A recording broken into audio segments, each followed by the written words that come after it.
राधे राधे श्री हरिवंश। राधे राधे महर्षि श्री हरिवंश। महर्षि, युवावस्था में हमें धन की प्राप्ति के लिए ही यत्न करना चाहिए या भक्ति मार्ग में चलते हुए जो ईश्वर द्वारा प्रदान किया गया है उसी में संतोष कर लेना चाहिए? ये तो बहुत उत्तम बात है। अगर ये बात आ जाए कि पूर्व प्रारब्ध के अनुसार जैसे हम नहीं चाहते पर हमें दुख भोगना पड़ता है, अगर हम सुख की विचार न करें तो भोगना पड़ेगा ना, मिल जाएगा ना। हाँ, हमारे वृंदावन के परम रसिक श्री स्वामी हरिदास जी महाराज कह रहे हैं, हरि भज छाणी न मान नर तन को, मति बंछे तिल तिल धन को, अनमांगे आगे आवे गो, ज्यों पल लागे पल को। स्वामी जी महाराज कह रहे हैं मति बंछे रे तिल तिल धन को। क्यों सोच रहा है? कोई सोचता है मुझे दुख मिले, बलात् भोगना पड़ता है क्योंकि प्रारब्ध है अशुभ कर्मों का। तो शुभ कर्मों का जब फल आएगा तो सुख सुविधा उन्नति इसका सब विधान बन जाएगा। आप तो ये बहुत बढ़िया होगा अगर ऐसा मान ले जैसे दूसरी बात कही, जथा लाभ संतोष सदा काहू सो कछु न चाहूंगा, प्रभु से भी कुछ नहीं चाहूंगा। आप जैसे विधान से रखोगे मैं वैसे रखूंगा अपने जीवन को, अपने मन को, अपनी इंद्रियों को। बस आपका स्मरण न छूटे, आपका भजन न छूटे। तो आप समझो नाम जब चल रहा है, भगवत स्मरण चल रहा है, तो ये सांसारिक लौकिक भोगों की तो बात जाने दो, अनंत महिमाशाली भगवान को अधीन कर सकता है जो। फिर रिद्धियां सिद्धियां लोक लोकांतर के सुखों की तो बात जाने दो। सुमिर पवन शुद्ध पावन नामू, अपने बस कर राखे रामू। वही नाम है, वही नाम है, कोई दूसरा नाम नहीं। जो बड़े बड़े सिद्ध महापुरुष नाम के आनंद में डूबे वही नाम है। बस हम नाम को पकड़ ले, पक्का विश्वास कर लीजिए। अगर जिह्वा से नाम चल रहा है और हृदय में एक बात है कि भरोसा मुझे भगवान का है, तो निश्चिंत हो जाओ। लोक परलोक के हर सुख तुम्हारे चरणों में आएंगे, पक्का समझ लीजिए।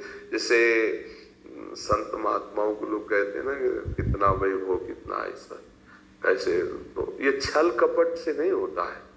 जब उन्होंने चित्त को भगवान में जोड़ दिया तो दुनिया का वैभव उनके चरणों में लुटने लगा। अगर दुनिया का मालिक अधीन हो जाता है तो मायाकृत वस्तुओं की क्या बात है। अगर विवेक काम कर जाए तो दूसरी बात बहुत जोर की है, जैसे प्रभु रखे वैसे रह जाओ और नाम जब कर लो तो होगा क्या, बहुत अच्छे से प्रभु रखते हैं। अब उनके भरोसे हो जाए ना तो सब बात, नहीं तो शरीर में कहीं पीड़ा हो तो सब ज्ञान विज्ञान भूल जाएगा। अभी सूचना आ जाए कि आपकी किडनी फेल हो रही है तो प्रश्न भूल जाएगा, उत्तर भूल जाएगा, नहीं भूल जाएगा।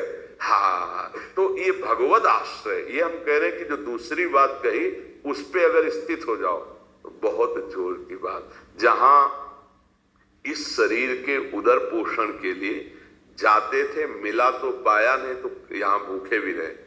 वहां कई 100 साधक का रोज सुबह और शाम भोग बनता है। श्री जी भोग पाते हो, साधक साधक कह पाते हैं, कई 100 की संख्या में। और किसी से ऐसे नहीं प्रभु, यहाँ कोई आपको संकेत भी नहीं कर सकता।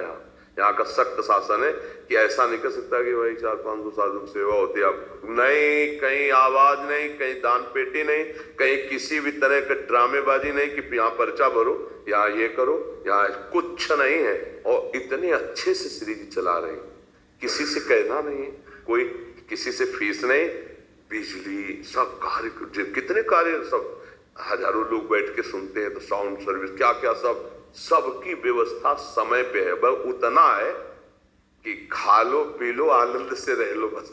हाँ, साईं उतना दीजिए, जामे कुटुंब सब आए और मैं भी भूखा ला रहूं, साधु लोग, बस वैसे ही चला। जहां जिस समय जो आवश्यकता होती है वो उतना ही प्रभु भेज देते, वैसी व्यवस्था प्रभु चल जाती है। तो हमें लगता है अगर प्रभु के भरोसे रहे, अपने उदाहरण से समझ में आता है, प्रभु के भरोसे रहे तो सबका निर्वाह वो करते हैं, सबका निर्वाह करते हैं। बिल्कुल वो ऐसे अनंत माताओं जैसा प्यार, बस हम समर्पित हो जाएं। देखो आज भी भगवान का प्यार आपके ऊपर है, पर अहम होने के कारण मैं करता हूं, मैंने ये किया, मैं ऐसा कर सकता हूं, तो ये पर्दा है, इसलिए तुम उनको झांक भी नहीं सकते। और अगर ये अहम समर्पित हो जाए तो आप ऐसे देखोगे कि हर समय प्रभु हैं, वही करवा रहे, हर व्यवस्था, हर सोच, हर क्रिया बहुत आनंदमय हो जाएगी। वो जैसे अर्जुन की घोड़ों की बागडोर पकड़ ली ना, ऐसे मन और इंद्रियों की बागडोर पकड़ लेंगे प्रभु, शरणागत हो जाए, हृदय से हो जाए। और देखो एक दिन यहां से चलना है, यहाँ का जितना वैभव है, ये शरीर भी यहीं छूट जाना है। अगर भजन ना हुआ, भगवान का चिंतन ना हुआ, तो साथ जाएगा क्या? इसलिए बड़े भाग्यशाली है, जैसी परिस्थिति उसको सह लो और राधा राधा राधा राधा राधा भगवान नाम जप करते हुए जीवन व्यतीत करो, तो भगवान की प्राप्ति हो जाएगी। ये पक्का समझ लो। और अगर चाह करोगे धन की तो मिल जाएगा। महालक्ष्मीपति हमारे प्रभु हैं, आप उनका नाम जप करो, धन भी मिल जाएगा। अरे भगवान की तरफ चले तो परमानंद की बाढ़ आने लगती है। भजन तो बहुत बड़ी बात है। ध्रुव जी ने जब पिता की गोद में बैठना चाहा, तो सुरुचि माता जो थी उनके मन में अच्छा नहीं लगा कि ये सुनीति का बेटा, सौत का बेटा, और मेरे सामने राज सिंहासन में विराजमान महाराज की गोद में बैठे। झिड़क दिया और कहा तुम इस लायक नहीं, जा पहले तप करो, मेरे गर्भ से प्रकट हो, फिर सिंहासन में बैठने लायक होगा। माता सुनीति से रोकर बोले। तो माता ने कहा बेटा ठीक ही कहा है, क्योंकि महाराज मुझे इस समय दासी भी नहीं मानते, पत्नी की तो बात क्या, क्योंकि सुरुचि में आसक्त थे। इसलिए बेटा तू नारायण का भजन कर, वही तुझे जो चाहोगे पूरा। निकल पड़े। 5 वर्ष के बाद आ गए देवर्षि नारद जी। बेटा किस लिए तुम जा रहे हो? देखो समझना, अभी भजन नहीं हुआ, किस लिए जा रहे हो? ऐसा ऐसा ऐसा। अरे अभी चल के उत्तानपाद महाराज को आदेश करूंगा, पूरे सिंहासन का उत्तराधिकारी अभी इसी क्षण। ध्रुव जी को लगा अभी तो भजन भी शुरू नहीं किया और उत्तराधिकारी को लाने की बात आ गई। जहां गोद में बैठने नहीं दिया गया, उस सिंहासन में बैठने की बात। तो उन्होंने कहा नहीं महाराज, मैं क्षत्रिय राजकुमार हूं, एक बार निश्चय जो कर लिया अब कर लिया, वापस नहीं लौटूंगा। तो उनका जंगल में बहुत भय है, सिंह, चीता, राक्षस जन, मच्छर, क्या क्या परेशान। तुम राज बोले महाराज ना प्रलोभन और ना भय।